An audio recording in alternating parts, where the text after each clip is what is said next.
Hello, welcome to AI in Action, exploring tomorrow's tech today.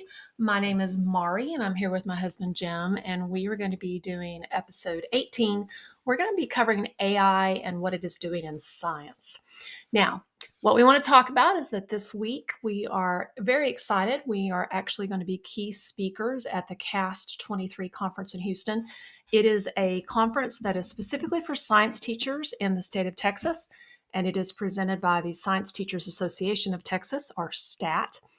We are actually going to be giving two presentations. Because normally ours are very long. Yes, normally when we talk about artificial intelligence, they give us about 3 hours. Yes. But because this is a conference classroom environment, we are going to be doing like an hour one day and then an hour the next day. Split it up. Yes. So the first hour or the first day, we're going to do our AI Kickstarter, basically taking you from a novice to what I like to call expert-ish, because no one's ever an expert, Changes from day to day. Changes from day to day.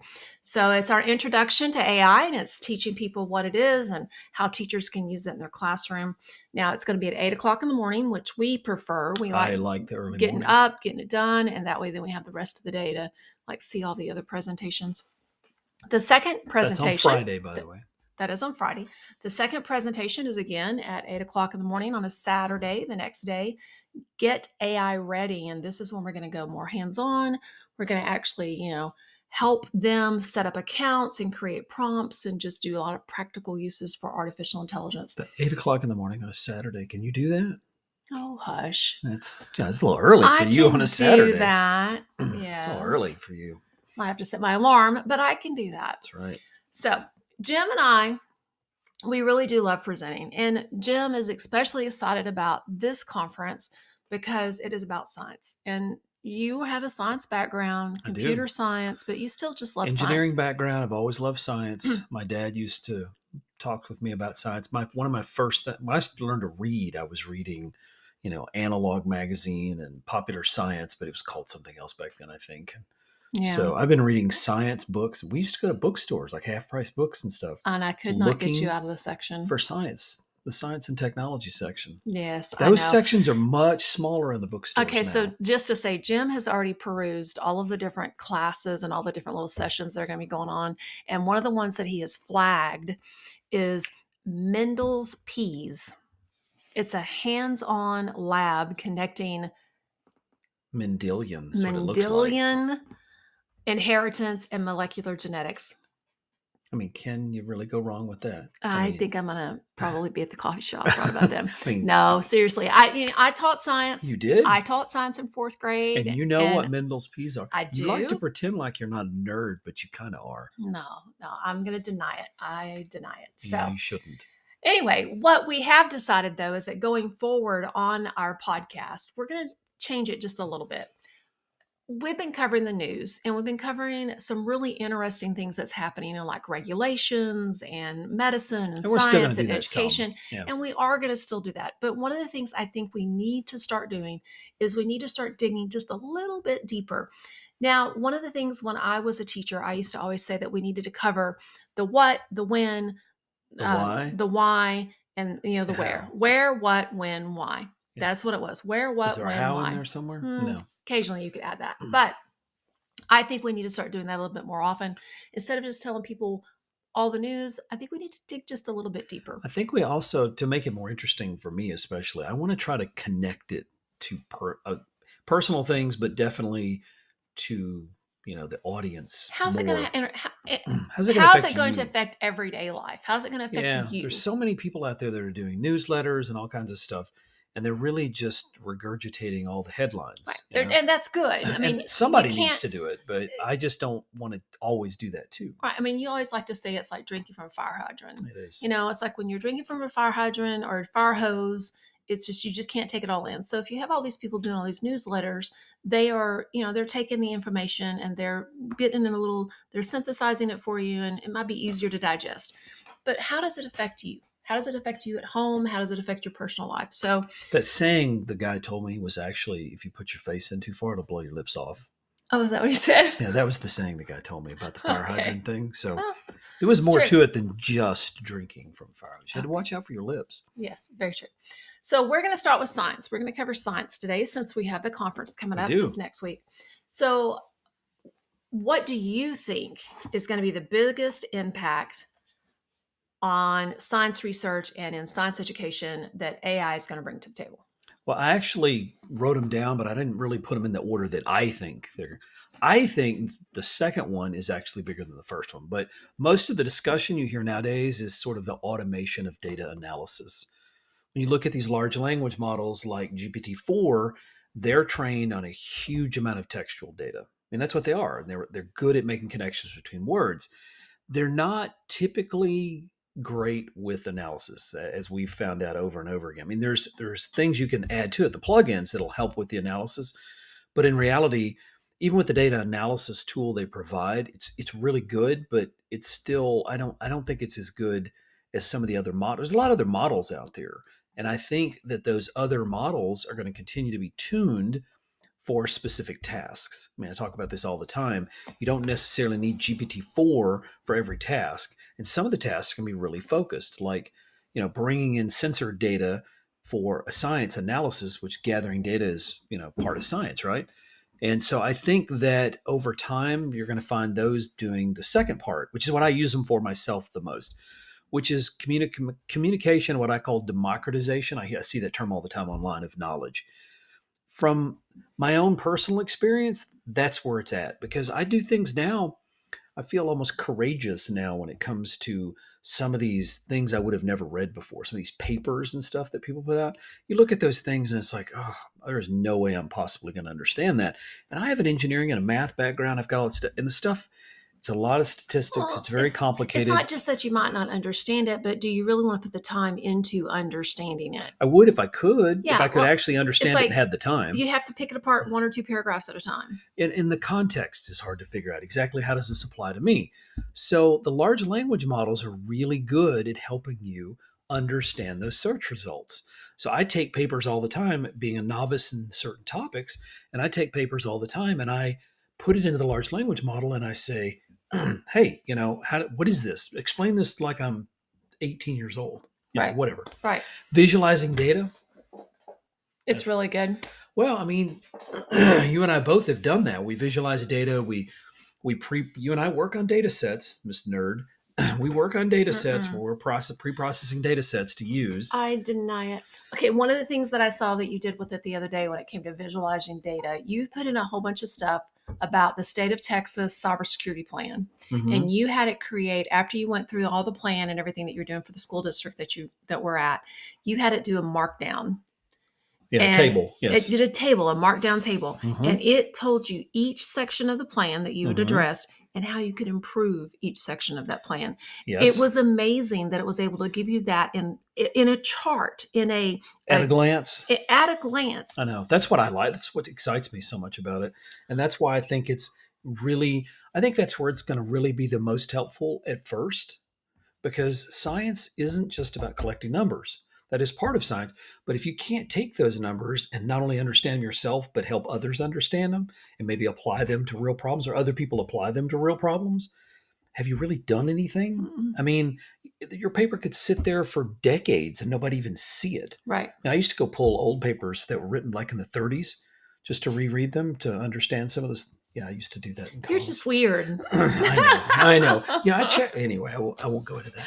So, science as it applies to medicine. Now, we know Mhm. that science is the medical changes that are going to happen because of artificial intelligence. We're already seeing it just worldwide about Yes. what it can do. Just by helping doctors put things together in different ways. Well, help with diagnosis, or even understanding some of the data for diagnosis, or communicating their diagnosis better to the patients.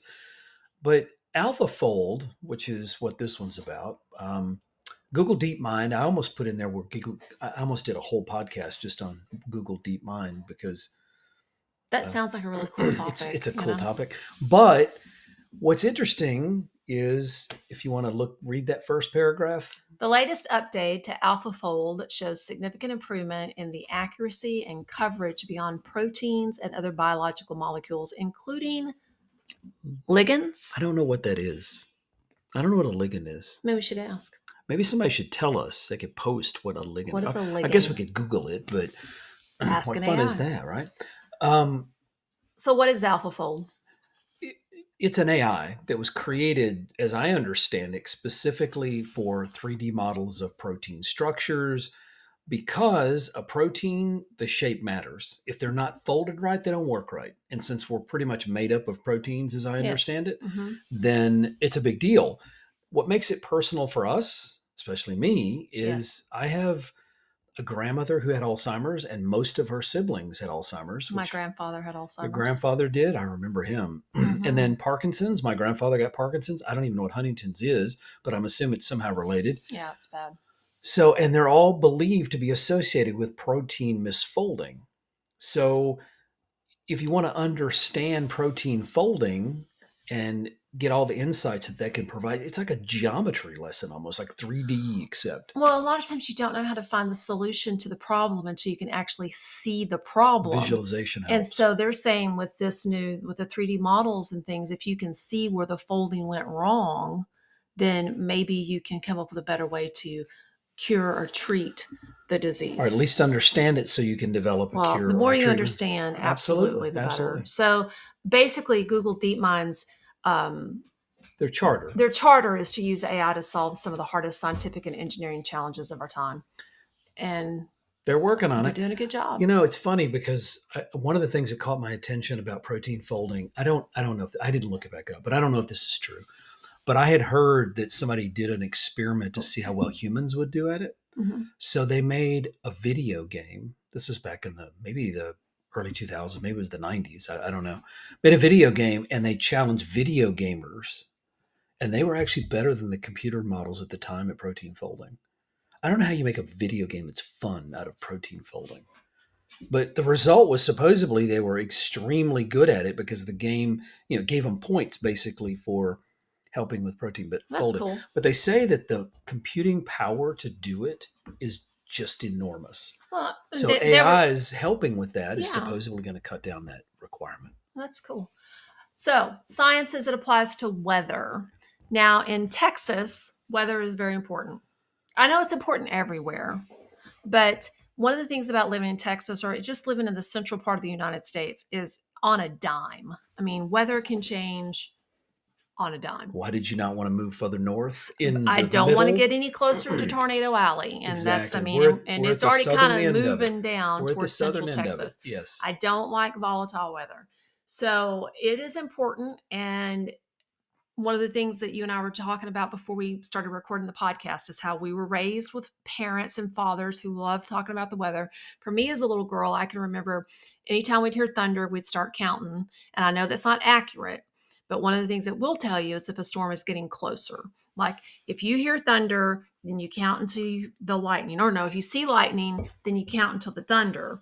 And so we would do that. And if the count was getting smaller, then we knew it was time to, bring the tractors in and it's moving your way. Get in off the field, get off the tractor, get back to the barn. Get off the tractor. Get back to the barn. So and tractors don't move very fast. They don't move very fast. I can fast. just see you putting toward the barn at 2 miles an hour trying to get that tractor in. Yes. I hope you counted quickly because you need to make that decision. As soon as we saw lightning, we knew that's what we were supposed to do.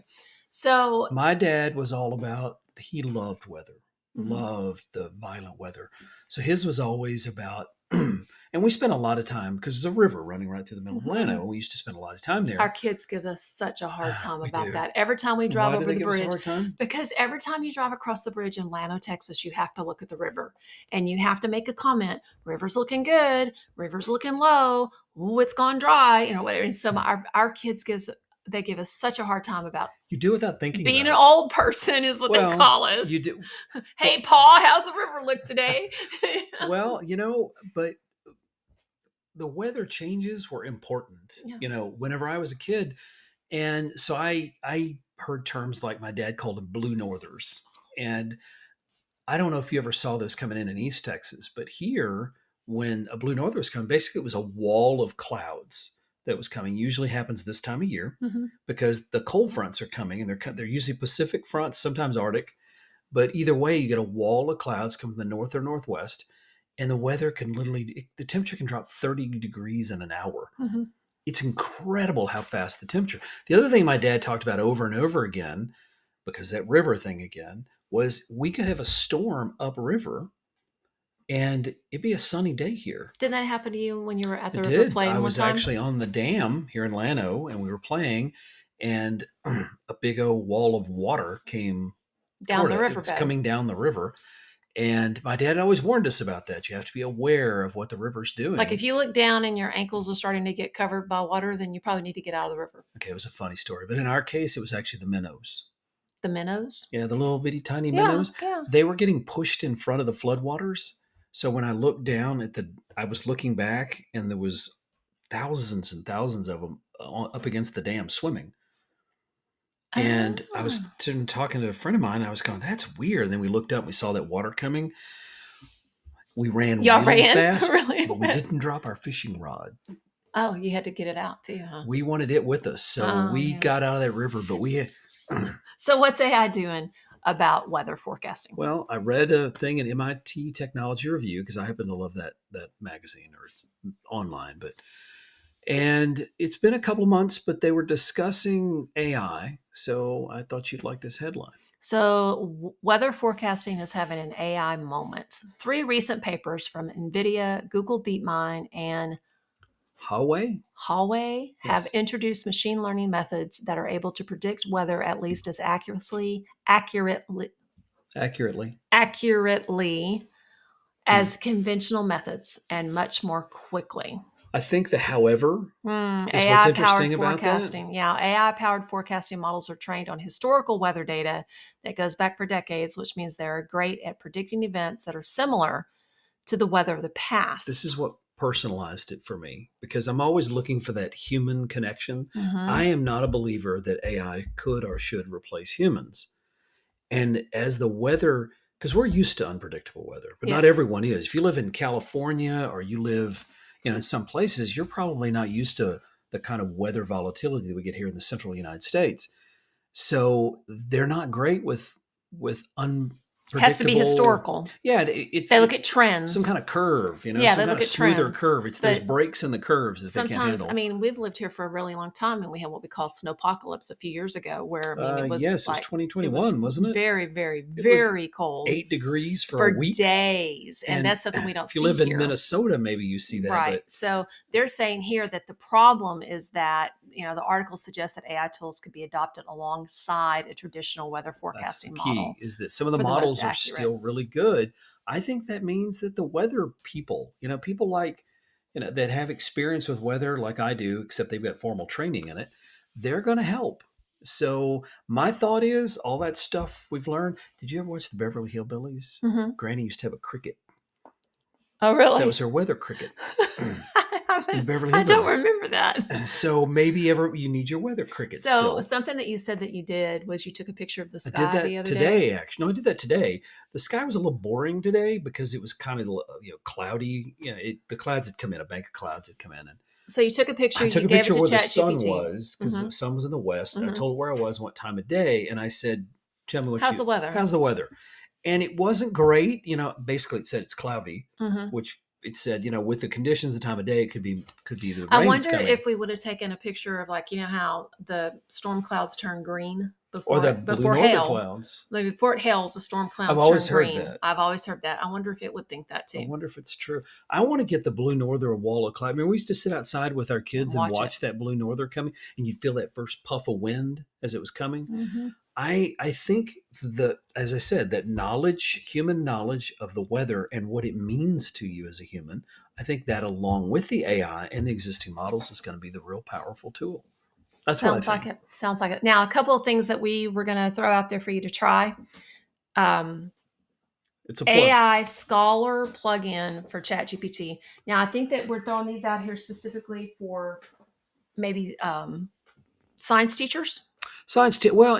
Even if you're an amateur scientist, I used to read a thing called Amateur Scientist, and I enjoyed reading that because I like seeing how people that aren't necessarily, it was a thing I read. It was I used to read Radio Electronics magazine. You remember that? Mm-hmm. And there was a thing called Amateur Scientist in that, and some others. I think amateur science has always had a very valuable place in science. So I think that the ability to have an AI help you not only understand it, but find the articles. This plugin can give you. I went in there today and I was looking for a particular type of paper and I typed it in. And it gave me some options. When I go find those options, I can then bring those things in and then say, hey, help explain it to me, that kind of stuff. What I like here is that you said that actually you can base it off of 2 to 6 keywords. And so those things you can't quite think about what it is you're looking for. Yes. You know you want to find it, but you can't quite get there. You could just put in 2 or 3 words that are similar and it'll pull up things. It's not the same as Google because Google, first of all, pulls up 50 ads first, but Google tends to pull up these paid services. These are all stuff that's available, publicly available stuff. It's not just going to be the now in video AI. You showed me this. Yeah, that's my new one. Now. That's my new one. It's really cool. Now we were talking to someone who was in the classroom at one point, and they were saying how maybe you could always find it on a YouTube video, and I tend to disagree a little bit because like a YouTube video, when I was in the classroom, I would find something on a subject that I wanted to teach, but the YouTube video was like 10 minutes long. And so I'm here having to try that little segment of that YouTube video that covers exactly what. And so I'm like, there are video services for education, which are great. But again, every single year showing the same video about the water cycle, it gets kind of boring as a teacher. Yeah, you like to be creative. So you like to be creative. And this one, you had it create a water cycle video that was like 2 minutes long, and it was really cool. You can generate up to 10 minutes a month for free. I did an AI one. You did an AI and the Peloponnesian War. You've got to have the Peloponnesian War. I'm constantly mentioning it. I don't know why. I just like the name Peloponnesian. It did a pretty good job. It did a really good job. It had a Buddhist thing in there though.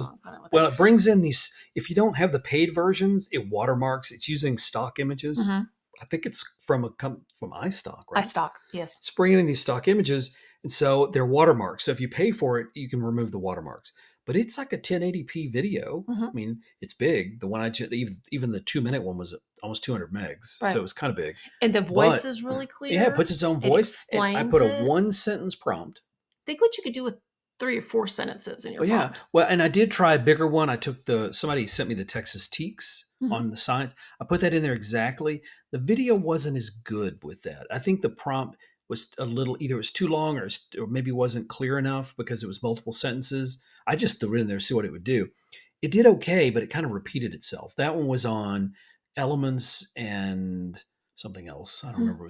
But I'm sitting here thinking about the water cycle. I could say, I need a video showing an example of the water cycle that occurs in the state of Texas and have it be more relevant, which is one of the teachers supposed to do, is have things be relevant to your students. Yeah. Have it in your state, because a water cycle on an island is different than a water cycle. Well, it's different terrain and different runoff and different plants that are involved. So make it a little more personal. The other thing you mentioned is that we saw just a small error in one of the videos. And I was like, what? And you're like, no, I don't think that was supposed to be there. Create a video. And then if you watch it yourself, which you should always do before you teach it in a class, if you find that error, make a game out of it.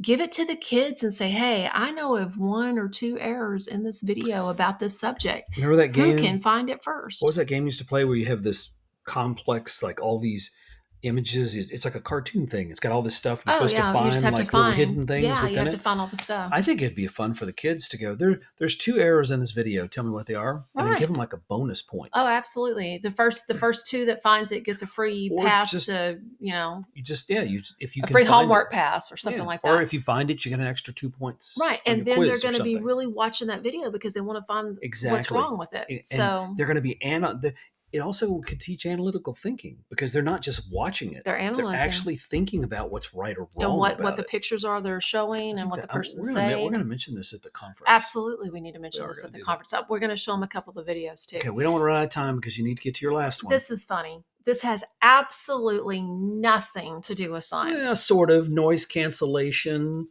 Okay. It's kind of a science. It is a science, actually. But. Okay. So this was the headline. Doritos. Yes, I said Doritos. You did. Like the chips. They are the chips. Doritos devises AI-powered crunch cancellation tech for gamers. Yes. No, look at that. Look at the first part of the headline, though. What did Frito-Lay say? Frito-Lay brand revealed 30% of U.S. gamers find the sounds of snacking is disruptive to their online play sessions. I guess if you're sitting there crunching, So, like if I was eating Doritos right I'm now. on Discord or whatever, Yeah. and I'm playing. I got my headset on, And I'm and I'm hungry 'cause having I've to been playing pull for up my 3 little hours. microphone so I can be eating my Doritos, and it's causing the people listening to me To have to listen to the crunch sounds. That's what they even said. The crunch sound heard like, from snacking how on annoying its would chips. that be? So they released an artificial intelligence powered software tool that claims to cancel the crunch sound heard from snacking on its chips and audio chats. It is Windows only, but Microsoft pretty much owns the gaming market, so I don't know why it would matter if it was anything other than Microsoft. But it's available for download online. It took them 6 months. They partnered with a company called Smooth Technologies. Seems good. By analyzing thousands of snippets of crunches.